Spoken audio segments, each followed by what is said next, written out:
Lots and lots of drama. Representative West, good to have you back. Thank you. Representative Dunnington, the governor has spoken. The long-awaited date for a medical marijuana election in the state question has been set, and surprise, June. Tell us what's going on. Well, yeah, this is State Question 788. This would make medical marijuana legal in the state of Oklahoma. We would actually be the 30th state that would make medical marijuana legal. And here's the deal. There's been plenty of empirical data that's been done on this issue for years. It is not a scary issue. This is actually a very safe way of dispensing marijuana through doctors and their patients. We would take that through the process. This question would allow this to be legal in the state of Oklahoma. I think it's a step that we should take, and I'm excited that the governor has put it on the ballot for us to take a vote on it. Now, immediately the pundits were saying, well, this is to keep people from coming out in November to vote for Democrats, right? That's what was being said. But your take is the governor did what she's supposed to do. Yes, she did. She put it on the ballot, and I think it's a good thing. I think this is going to minimize distractions. We're going to have plenty of opportunity to learn the pros and the cons. This will not be an overly cluttered ballot. We've got a lot to learn between now and June, and I think there's people who are very passionate on both sides. I think voter turnout is going to be high on both sides, and that's a good thing. This is a decision that the voters of Oklahoma need to be making, not the legislators. All right, so I mentioned the word drama earlier this week, and it was Thursday there was supposed to be some more testimony in front of the House committee, Representative Cockcroft's committee, about changing things up at State Department of Health. Here is the Secretary Dorflinger. They filed a subpoena, or filed an application to modify the subpoena, and Secretary Dorflinger says this is political theater. Now, the chairman, Representative Cockcroft, who was here last couple of weeks, said, "We've been promised that the culture of deceit has changed at the State Department of Health, but for them to say they reached out to us and the request was denied is concerning." Now, this is one of those situations where it's the same part. Republicans really changed over the past 15 years. There are lots more Republicans in the House. We run every branch of government, right?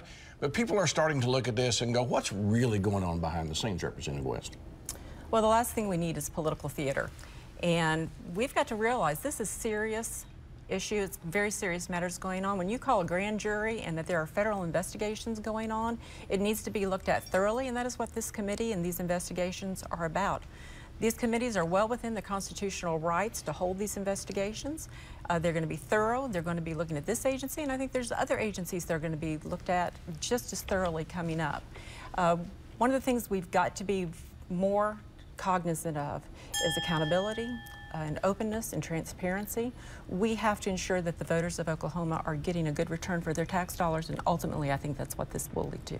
All right, now one of the things that Representative Cockcroft also said was there's going to be a couple more agencies under the microscope. Give us an idea of what you think is going on behind the scenes.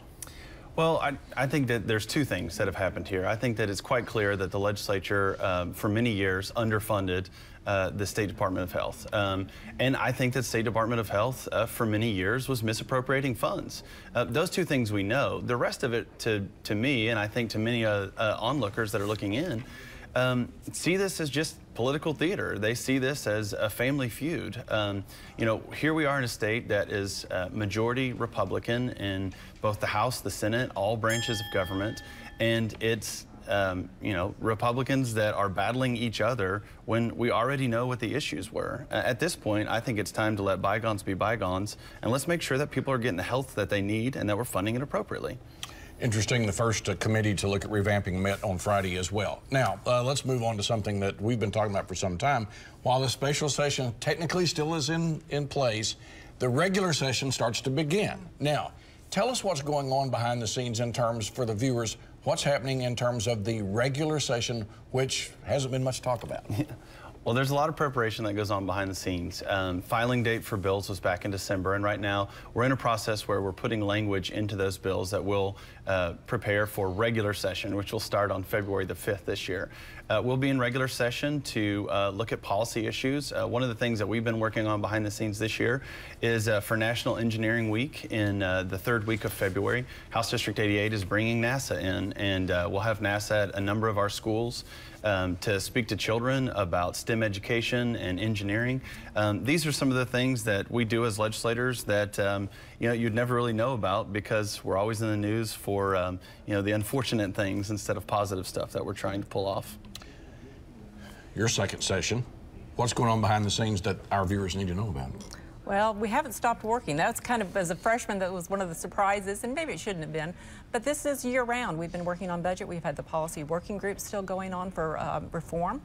And we are already working on legislation for next year. I know for myself, it's been a lot of work with regards to the reforms, education, adoption, foster care, those issues that are important to me and into my district. So we're already filing legislation, we're moving forward. But one of the fun things that's going on, and I think very beneficial things, is there is a bipartisan group of freshman legislators, both Republicans and Democrats, coming together to find those areas we can collaborate on. I don't like the word compromise, I like collaboration. Those Oklahoma issues, things that are not partisan, that we can truly attack as Oklahomans so that we can come into the next session and agree without being disagreeable, or disagree without being disagreeable. You bring up the big freshman class. Last year, it was a large freshman class, right? And you folks basically parachuted into a war zone, right? I mean, boom, right off the bat. Tell us how the freshman classes on both sides of the House and the Senate, they were big classes. They learned a lot. You learned a lot of on-the-job training last year. How's it going to be different this year for the big freshman classes? Well, my word for this year is resolute. 2018, we are resolved to go in and make a difference. We've learned a lot, as you said. We talked about, very often the phrase comes up, it's been the best of times and the worst of times. But we are going to be going in and we're working with learning to be effective in leadership positions, and we're ready to hit the ground running. One of the things you have to realize is with term limits, 70% of the legislature will be coming in November of 2018 after those elections, and they will have less than 4 years experience. So we are ready to hit the ground running. We've learned, and we are resolute and resolved to make a difference for the state of Oklahoma. You was once a freshman, right? I mean, so tell us what it's going to be like for this freshman class, because they're going to have a lot more influence this year. They are, yeah. The freshman class always has the greatest, power, I think, in the legislature. Those of us that have been there before oftentimes get kind of stuck in ruts. The freshman class comes in with a lot of new energy, a lot of new hope, and they're the ones that can really be the decision makers. And this year's freshman class that came in, they played that role on the Senate and the House side. There are a lot of very talented people on both sides of the aisle, and I look forward to working with them again for another year. Great. Thank you both for being here this morning. Thanks for watching Your Vote Counts. And you can see it again at news9.com/YourVoteCounts.